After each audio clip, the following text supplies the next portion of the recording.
Kinema Republika në Shkodër hedh një tjetër hap drejt modernizimit të shërbimeve kulturore, duke lançuar platformën online për blerjen dhe rezervimin e biletave.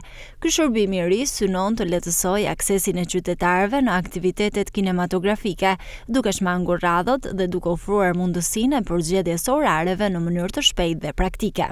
Drejtuesja e Kinema Republika, Egena Zymeri, theksoi rëndësinë e këtij zhvillimi për qytetin dhe për publikun. Rëndësia së digitalizimit ose implementimit të teknologjisë së fundit për institucionin e Kinema Republikës i shtohet së fundit edhe platforma moderne për prerjen e biletave dhe sistemin online.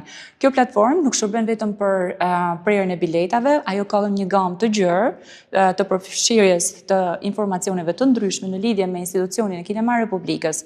Vlen për të përmendur fakti që kjo është një ndër kërkesat shumë të rëndësishme, jo vetëm institucionale, por gjithashtu edhe të bashkëpunimit të fortë mes personave që frekuentojnë institucionin e kinemas. Platforma është realizuar nga Eriu Shkodran, pjesë e stafit të kinemas, i cili ka punuar për disa muaj për ndërtimin e saj. Ideja faktikisht lindë si dëshirë për të bashkëngjitë institucionit kinemas, të marrë parasysh për mas suksesit që pati mas rekonstruksionit saj, një prej problematikave kryesore ishte rrallat e gjata për rezervimin e biletave.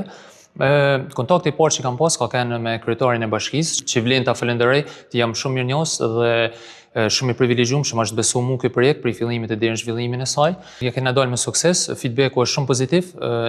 Rësia që ka platforma, nëse mund ta quajmë platformë sepse realisht ajo është një ekosistem, është një punë shumë e madhe e bëmë mbrapa në backstage. Nuk është vetëm për rezervimin e biletave, ka disa rësi ku një prej rësive më në fokus është votimi i filmave, që jep qytetarëve shkodran mundësinë mos me kanë vetëm thjesht spektator pasiv, por gjithashtu me kanë pjesë vendimarrjeve të programacionit që do të në kineman. Ky investim në digitalizim pritet të rrisë edhe më shumë interesin e publikut për aktivitetet kinematografike, duke e pozicionuar Kinema Republika si një model të ri në ofrimin e shërbimeve kulturore në vend.